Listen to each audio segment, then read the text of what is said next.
Eu quero trazer um outro tema agora para vocês para falar sobre a análise de risco aqui do Brasil. A Agência de Classificação de Riscos Fitch reafirmou a classificação de risco do Brasil em BB, com perspectiva estável.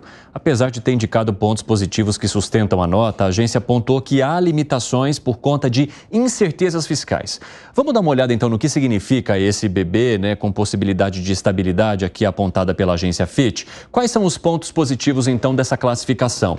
Que tem grande e diversificada economia, que tem alta renda per capita, finanças externas fortes e resiliência a choques e também baixa participação de dívida em moeda estrangeira. São os pontos positivos, então, elencados pela agência Fitch. Agora, quais são os pontos negativos dentro dessa classificação da qual o Brasil está? Baixo potencial de crescimento econômico, baixas pontuações de governança, rigidez orçamentária, dívida pública alta e crescente em relação ao PIB. Então, tudo isso aqui coloca uma percepção negativa sobre o Brasil. Alan Gani, e aí eu queria que você explicasse para a nossa audiência o que significa isso na prática. O que essa avaliação traz de diferença para aquele investidor que está olhando para o Brasil? Evandro, primeiramente, muito boa essa arte, muito didática. Basicamente, está falando o seguinte: o Brasil tem uma balança de pagamentos forte, então setor exportador bastante dinâmico, entrada de investimentos estrangeiros direto, grande mercado consumidor, estou falando dos pontos positivos, e muita reserva internacional caso tenha um choque adverso. Agora, os pontos negativos são bastante preocupantes, porque o grande problema da dívida no Brasil não é a dívida externa, essa já foi resolvida. O problema é a dívida com a própria sociedade brasileira, a dívida interna. E isso está relacionado a elevadas taxas de juros, o que nos condena a um baixo potencial de crescimento econômico. E, em parte, também, essa taxa de juros é elevada por conta dessa rigidez orçamentária. Enquanto não resolver estes problemas de uma maneira mais sólida, mais robusta, o investidor vai colocar dinheiro no Brasil, mas vai colocar aquele dinheiro que sobrou, e não de uma maneira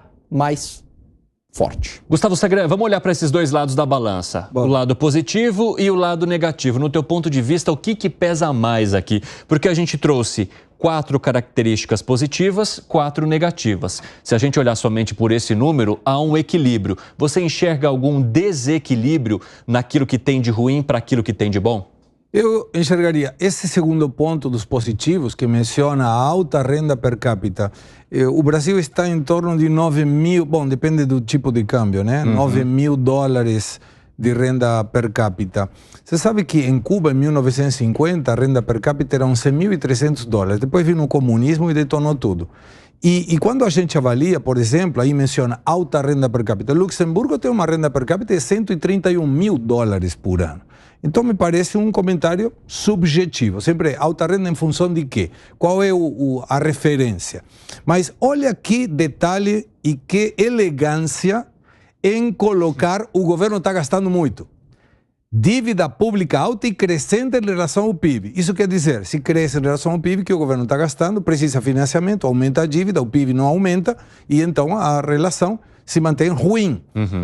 E eu lamento muito, eu sou visceralmente contra o populismo, mas se o governo está bem, todos nós estamos bem. Ninguém quer que o governo se dê mal, independente da ideologia.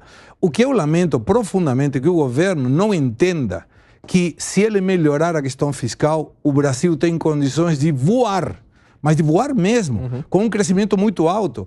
O governo joga a culpa na taxa de juros, mas a taxa de juros está nesse patamar por culpa do governo. Não é uma questão vinculada a um capricho, uma teimosia de alguém. Quando a gente fala uma restrição para o aumento da atividade econômica, tem a ver com a taxa de juros, que depende também do gasto do governo. Então, se o governo entendesse isso, que gastar muito, gastar mal, é prejudicial para o país, o Brasil poderia estar muito melhor. Concorda, Piperno?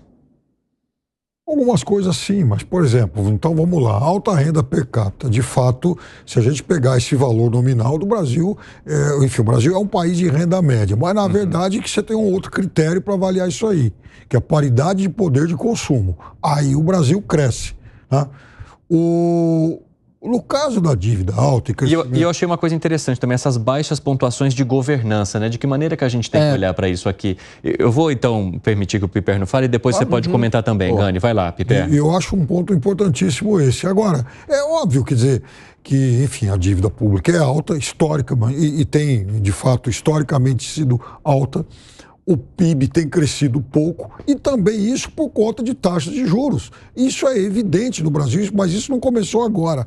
Isso é histórico no Brasil, né? Há muitos economistas que criticam isso, mas parece que não tem jeito, porque aqui a gente tem um pensamento hegemônico que bate palma para uma taxa de juros que vai meter a mão no seu bolso. Na verdade, a gente tem um pensamento hegemônico para a crescente despesa pública, achando que o dinheiro é infinito e que o orçamento é infinito. Esse que é o ponto aqui. Todo mundo acha que dinheiro nasce em árvore neste país. Mas, em relação à governança, de fato, o Brasil tem um baixo nível de governança, baixa transparência e alta corrupção, algo que o Segré trazia aqui no comentário anterior. E isso tem consequências no mundo real.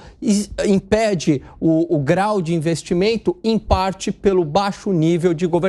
O dia que a gente retomar o grau de investimento, Evandro, o que acontece? Dinheiro flui mais para o Brasil. Mais dinheiro é mais possibilidade de investimento, mais crescimento econômico, menos pobreza. Arremate, Zé Maria. Eu entendo que o capitalismo, uma sociedade aberta, ela está presa em credibilidade. Eu entendo até que a credibilidade é o início do capitalismo, o início da vida em comum.